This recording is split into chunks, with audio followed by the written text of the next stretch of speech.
क्या आपने कभी सोचा है कि राजस्थान की उस तप्त रेतीली मिट्टी में ऐसा क्या जादू है कि लाखों लोग नंगे पांव घंटों तक बिना थके सिर्फ एक ध्वज लेकर भागते चले जाते हैं? क्यों कहा जाता है कि अगर इस यात्रा के दौरान आपका निशान जमीन से छू गया तो आपकी पूरी यात्रा अधूरी रह सकती है? और सबसे बड़ा रहस्य, उस रेशमी कपड़े पर लिखे उन 3 शब्दों में क्या छिपा है जो मरते हुए इंसान की किस्मत बदल सकते हैं? आज हम केवल एक यात्रा की बात नहीं करेंगे, बल्कि उस दिव्य अनुभव की बात करेंगे जिसे दुनिया निशान यात्रा कहती है। और सबसे खास बात, इस वीडियो के अंत तक मैं आपको निशान उठाने की सही विधि, असली नियम और वो रहस्य बताऊंगा जो ज्यादातर लोग नहीं जानते। जय श्री श्याम दोस्तों, हमारे चैनल में आपका स्वागत है। भारत भूमि चमत्कारों और अटूट विश्वास की भूमि है, लेकिन जब बात हारे के सहारे यानी बाबा खाटू श्याम की आती है तो तर्क खत्म हो जाते हैं और सिर्फ आस्था बचती है। सीकर जिले का वो छोटा सा गांव खाटू आज करोड़ों लोगों की उम्मीद का केंद्र बन चुका है। लेकिन इस भक्ति की सबसे कठिन और सबसे पवित्र परीक्षा है निशान यात्रा।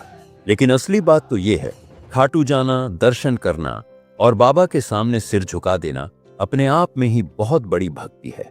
लेकिन जब कोई भक्त संकल्प लेकर निशान उठाता है तो वो सिर्फ बाबा से मिलने नहीं जाता, वो अपने दुख, डर और हार को बाबा के चरणों में सौंपने निकलता है। और अंत तक आप समझ जाएंगे कि क्यों कई लोगों के लिए ये छोटा सा निशान उनके पूरे जीवन की सबसे बड़ी ढाल बन जाता है। चलिए समय के चक्र को पीछे घुमाते हैं, महाभारत के उस भीषण युद्ध की ओर। भीम के पौत्र और घटोत्कच के पुत्र बर्बरीक एक ऐसा योद्धा जिसके पास केवल 3 बाण थे और वो पूरा युद्ध समाप्त करने की शक्ति रखते थे। भगवान कृष्ण जानते थे कि बर्बरीक ने अपनी माता को वचन दिया था कि वो हमेशा हारने वाले का साथ देंगे। अगर वो कौरवों की तरफ से लड़ते तो पांडवों का विनाश निश्चित था। तब भगवान कृष्ण ने एक ब्राह्मण का वेश धरा और बर्बरीक से उनका शीश दान में मांग लिया। बिना एक पल सोचे बर्बरीक ने अपना सिर काटकर भगवान कृष्ण के चरणों में रख दिया। उनके इसी महान बलिदान और विजय के प्रतीक को आज हम निशान के रूप में बाबा को चढ़ाते हैं। लेकिन बाबा का असली रहस्य तो तब शुरू हुआ जब उनका शीश खाटू की मिट्टी से बाहर निकला। भगवान कृष्ण ने बर्बरीक को वरदान दिया कि कलयुग में तुम मेरे नाम श्याम से पूजे जाओगे। लेकिन उनका शीश खाटू में कैसे मिला? कहा जाता है कि एक गाय एक खास स्थान पर अपना दूध स्वयं बहा देती थी। जब वहां खुदाई हुई तो बाबा का दिव्य शीश प्रकट हुआ। लेकिन यहां एक सवाल उठता है, जब बाबा का शीश प्रकट हुआ तो पहला निशान किसने चढ़ाया? परंपरा और लोक विश्वास के अनुसार निशान चढ़ाने की यह परंपरा कई 100 साल पुरानी मानी जाती है। सूरजगढ़ क्षेत्र के कुछ पुराने भक्तों में यह मान्यता प्रचलित है कि परम श्रद्धेय तुलसाराम जी भगत को बाबा ने स्वप्न में ध्वज चढ़ाने का संकेत दिया था और तभी से फाल्गुन मेले में निशान चढ़ाने की परंपरा धीरे धीरे फैलती चली गई और आज लाखों भक्त इसे निभाते हैं। और बाबा के दरबार का इतिहास सिर्फ भक्ति नहीं बल्कि संघर्ष और चमत्कारों से भी भरा पड़ा है। अंग्रेजी हुकूमत का वो काला दौर जब अंग्रेजों ने मंदिर में ताला लगा दिया था, तब सूरजगढ़ के भक्त मंगलाराम ने बाबा का नाम लेकर मोर पंख से ताला खोल दिया था। उसी दिन से सूरजगढ़ का निशान सबसे विशेष माना जाता है और उसे ही मंदिर के मुख्य शिखर पर चढ़ाने का अधिकार मिला है। जब आप निशान खरीदते हैं तो आपने उस पर कुछ खास चित्र और शब्द देखे होंगे। नीला, केसरिया, सफेद या लाल, ये 4 प्रमुख रंग हैं जो बाबा के दरबार में लहराते हैं। हर रंग का अपना महत्व है, लेकिन सबसे महत्वपूर्ण है वो 3 शब्द, मां सैव्यम पराजिता। क्या आपको पता है इसके पीछे भी एक रहस्य है? बहुत से लोग इसे सिर्फ एक मंत्र समझते हैं, लेकिन इसका गहरा अर्थ है मां यानी मैं, सैव्यम यानी सेवा और पराजिता यानी हारा हुआ। इसका पूरा मतलब निकलता है मैं उनकी सेवा करता हूं जो हार चुके हैं। यही कारण है कि जब कोई भक्त हाथ में निशान उठाता है तो वो सिर्फ एक झंडा नहीं उठा रहा होता, वो बाबा को ये संदेश दे रहा होता है कि बाबा, मैं थक चुका हूं, अब मेरा बोझ आप संभालिए। इसके साथ लगा नारियल, मोर पंख और पुष्पमाला इस भेंट को संपूर्ण बनाते हैं। अब असली बात यहीं से शुरू होती है। कई निशानों के डंडे में एक छोटा सा कपड़ा बांधा जाता है जिसमें भक्त अपनी मनोकामना लिखता है और यही वजह है कि कई भक्त इसे सिर्फ निशान नहीं बल्कि अपनी किस्मत की चिट्ठी मानते हैं। ये बाबा तक पहुंचने का सीधा संदेश होता है। निशान यात्रा की शुरुआत होती है रींगस से। रींगस से खाटू धाम की दूरी लगभग 17 से 18 किलोमीटर है। सुनने में ये कम लग सकता है, लेकिन जब आप नंगे पैर हजारों की भीड़ के बीच चलते हैं तो ये यात्रा आपकी आत्मा को शुद्ध कर देती है। यात्रा शुरू करने से पहले निशान भवन जाना होता है, और अब हम आपको वो नियम बताते हैं जिनमें से एक भी टूट गया तो भक्त मानते हैं कि यात्रा अधूरी रह जाती है। पहला नियम, पुजारी जी बताते हैं कि बिना संकल्प के कोई भी धार्मिक कार्य अधूरा है। हाथ में जल, चावल और दक्षिणा लेकर अपनी मनोकामना बोलें और फिर निशान उठाएं। दूसरा नियम, घर से निकलने से पहले पूरे परिवार से उस निशान पर रक्षा सूत्र बंधवाएं ताकि बाबा की कृपा आपके पूरे खानदान पर बनी रहे। पुराने समय की बात करें, 50 साल पहले यात्रा बिल्कुल अलग थी। रास्ते में कोई सुविधा नहीं थी। भक्त अपना पानी, खाना और निशान लेकर चलते थे। रात में खुले आसमान के नीचे सोते थे। लेकिन आज पूरे रास्ते में भंडारे और पानी के कुंड लगे हैं। लेकिन एक बात अभी भी वैसी ही है, भक्तों का जज्बा। अब बात करते हैं उस नियम की जो सबसे ज्यादा डराने वाला और चुनौतीपूर्ण है। निशान को कभी भी जमीन पर स्पर्श नहीं करना चाहिए। सोचिए, 17 किलोमीटर की दूरी, गर्मी, प्यास और थकान। लेकिन नियम साफ है, अगर आपको रुकना है, चाय पीनी है या फ्रेश होना है तो अपना निशान किसी स्टैंड पर रखें या किसी दूसरे भक्त को पकड़ा दें। अगर गलती से भी निशान जमीन से लग गया तो भक्त उसे अपवित्र मानते हैं और प्रायश्चित करते हैं। क्या आप जानते हैं कि इस नियम के पीछे एक गहरा आध्यात्मिक तर्क है? पुराने संतों और परंपराओं के अनुसार जब आप निशान उठाते हैं तो उसमें बाबा की ऊर्जा प्रवाहित होती है। जमीन से स्पर्श होने पर यह ऊर्जा पृथ्वी में विलीन हो जाती है और आपकी यात्रा अधूरी रह जाती है। इसलिए भक्त अपने निशान को इतनी सावधानी से उठाते हैं जैसे कोई अपने जीवन को संभाल रहा हो। अगला नियम, और ये बात बहुत से पुराने सेवादार भी दोहराते हैं, कि यात्रा के दौरान नशा करने या सांसारिक गप्पे मारने से आपकी पूजा का फल शून्य हो जाता है। यात्रा के दौरान रास्ते में आपको नंतई करने वाले लोग मिलेंगे। ये वो भक्त हैं जो दंडवत प्रणाम करते हुए खाटू जाते हैं। जहां हमें 5 घंटे लगते हैं, उन्हें 5 से 6 दिन लग जाते हैं। ये शक्ति आती कहां से है? ये है बाबा का वो रहस्यमयी खिंचाव जो भक्तों को थकने नहीं देता। जब आप यात्रा कर रहे हों तो आपको कुछ भक्त मिलेंगे जो पूरे रास्ते में जय श्री श्याम का जाप करते चलते हैं। उनकी आवाज में एक अलग ही ताकत होती है। वो कहते हैं कि यही जाप उन्हें थकान महसूस नहीं होने देता। ये है बाबा का वरदान जो उनके शब्दों में ऊर्जा भर देता है। जैसे ही आप खाटू की सीमा में प्रवेश करते हैं और तोरण द्वार आपके सामने आता है, आपकी सारी थकान गायब हो जाती है। यहाँ भक्त ढोक लगाते हैं और फिर अंतिम 1.5 किलोमीटर की यात्रा शुरू होती है। फिर जब आप मंदिर के गर्भगृह के पास पहुंचते हैं तो वहां हजारों निशानों का एक ढेर लगा होता है। आप अपना निशान बाबा के चरणों में समर्पित कर देते हैं। पुजारी जी कहते हैं कि जैसे ही आपका निशान मंदिर में चढ़ता है, आपकी अरदास सीधे बाबा के पास पहुंच जाती है।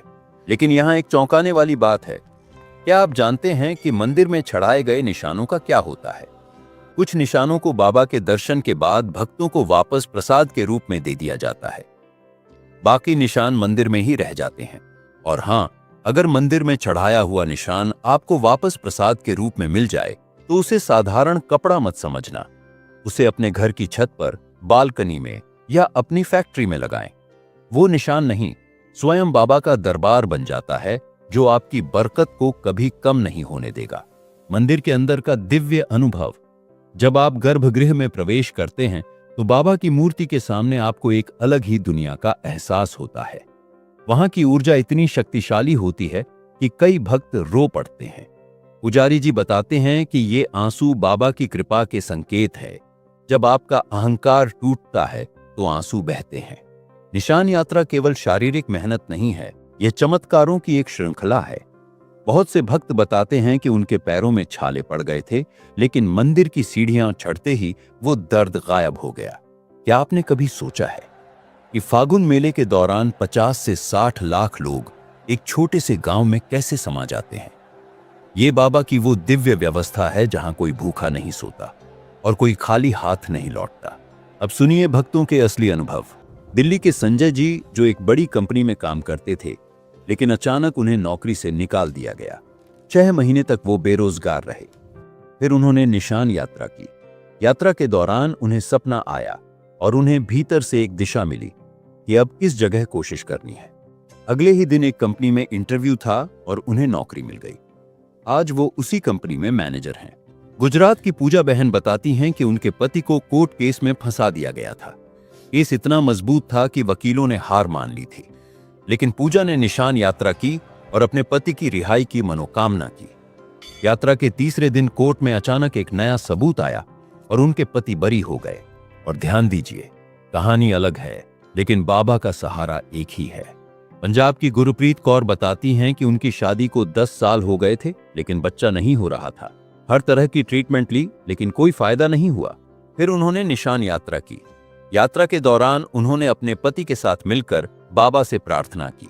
वापस आने के 3 महीने बाद ही उन्हें खुशखबरी मिली, वो मां बनने वाली थी। मध्य प्रदेश के भोपाल के अनिल जी बताते हैं कि उनकी बेटी की पढ़ाई के लिए विदेश में एडमिशन चाहिए था, लेकिन वीजा नहीं मिल रहा था। 3 बार इंटरव्यू में रिजेक्ट हो चुके थे। फिर उन्होंने निशान यात्रा की। यात्रा के दौरान उन्होंने बाबा से प्रार्थना की कि उनकी बेटी का वीजा लग जाए। कुछ ही दिनों बाद वीजा ऑफिस से फोन आ गया। और ये अनुभव सिर्फ सुनाने की बातें नहीं, खाटू की गलियों में हर साल ऐसे किस्से मिलते हैं। उत्तर प्रदेश के कानपुर की प्रीति बहन बताती हैं कि उनके पति का व्यवसाय बंद हो गया था। घर में इतनी गरीबी आ गई कि बच्चों के स्कूल की फीस भरना मुश्किल हो गया। प्रीति ने निशान यात्रा की और बाबा से प्रार्थना की कि उनके पति का व्यवसाय फिर से चल पड़े। यात्रा के बाद जब वो घर लौटी तो उनके पति को एक बड़ा ऑर्डर मिल गया। आज उनका व्यवसाय पहले से भी ज्यादा अच्छा चल रहा है। महाराष्ट्र के पुणे के अजय जी बताते हैं कि उनकी पत्नी उन्हें छोड़कर चली गई थी। वो तलाक चाहती थी। अजय बहुत परेशान थे। उन्होंने निशान यात्रा की और बाबा से प्रार्थना की कि उनका घर बच जाए। यात्रा के बाद जब वो घर लौटे तो उनकी पत्नी खुद वापस आ गई और कहा कि उन्हें अपनी गलती का एहसास हुआ है। लेकिन यहाँ एक गहरा रहस्य है। ये सभी चमत्कार सिर्फ संयोग नहीं है।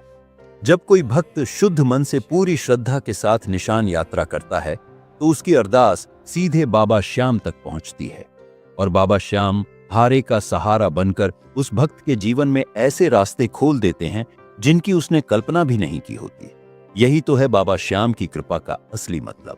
अब आते हैं सबसे बड़े सवाल पर, निशान यात्रा और फाल्गुन मेला का आपस में क्या संबंध है?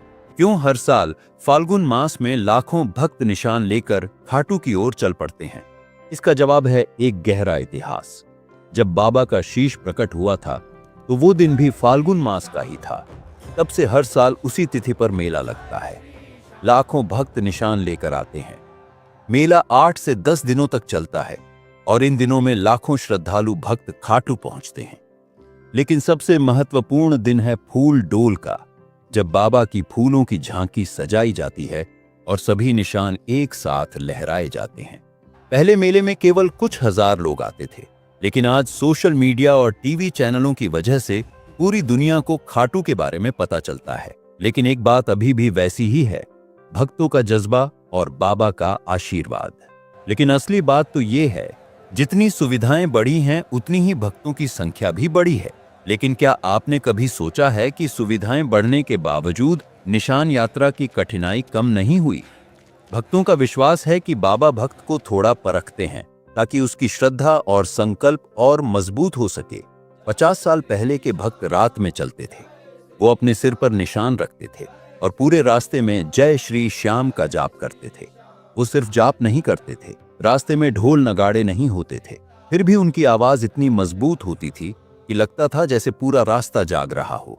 आज साधन बढ़ गए हैं, सुविधाएं बढ़ गई हैं, लेकिन असली परीक्षा आज भी वही है। क्या हमारा विश्वास उतना ही मजबूत है जितना पुराने भक्तों का था? इसलिए बाबा अच्छे से उन्हें परखते हैं। क्या वो नियमों का पालन कर पाते हैं? क्या वो निशान को जमीन पर नहीं छूने देते? अब आते हैं सबसे महत्वपूर्ण हिस्से पर। निशान यात्रा शुरू करने से पहले संकल्प लेना अनिवार्य माना जाता है। लेकिन क्या आप जानते हैं कि सही तरीके से संकल्प कैसे लिया जाता है? बहुत से भक्त सोचते हैं कि संकल्प बस मन में सोच लेने से हो जाता है, लेकिन परंपरा और मान्यताओं के अनुसार संकल्प की एक निश्चित विधि होती है और जब संकल्प सही तरीके से लिया जाता है तभी निशान यात्रा का फल पूरी तरह मिलता है। संकल्प लेने की सही विधि। सबसे पहले अपने आप को शुद्ध करें, स्नान करें, साफ कपड़े पहनें और मन को शांत करें। फिर हाथ में जल, चावल, फूल और दक्षिणा लें। ये चारों चीजें बहुत महत्वपूर्ण हैं। जल शुद्धि का, चावल समृद्धि का, फूल भक्ति का और दक्षिणा समर्पण का प्रतीक है।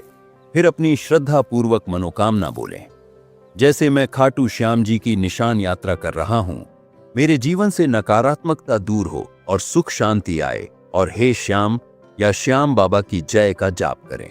संकल्प के बाद जल को अंजलि में रखकर भूमि पर छोड़ दें। संकल्प पूरा होने के बाद निशान को अपने मस्तक से लगाएं। इससे निशान आपकी मनोकामना का हिस्सा बन जाता है। संकल्प के बाद निशान की आरती उतारें। अब आते हैं उस विषय पर जो सबसे ज्यादा डराता है। निशान यात्रा के दौरान नियम तोड़ने से क्या होता है। भक्तों के अनुभव बताते हैं कि इसके गंभीर परिणाम हो सकते हैं। सबसे बड़ा नियम, अगर निशान जमीन से लग जाता है तो भक्त को प्रायश्चित करना पड़ता है। प्रायश्चित में निशान को गंगा जल से धोना, फिर से पूजन करना और दोबारा यात्रा शुरू करना शामिल है। आस्था के अनुसार जमीन छूने से निशान की शक्ति खत्म हो जाती है और मनोकामना अधर में लटक जाती है।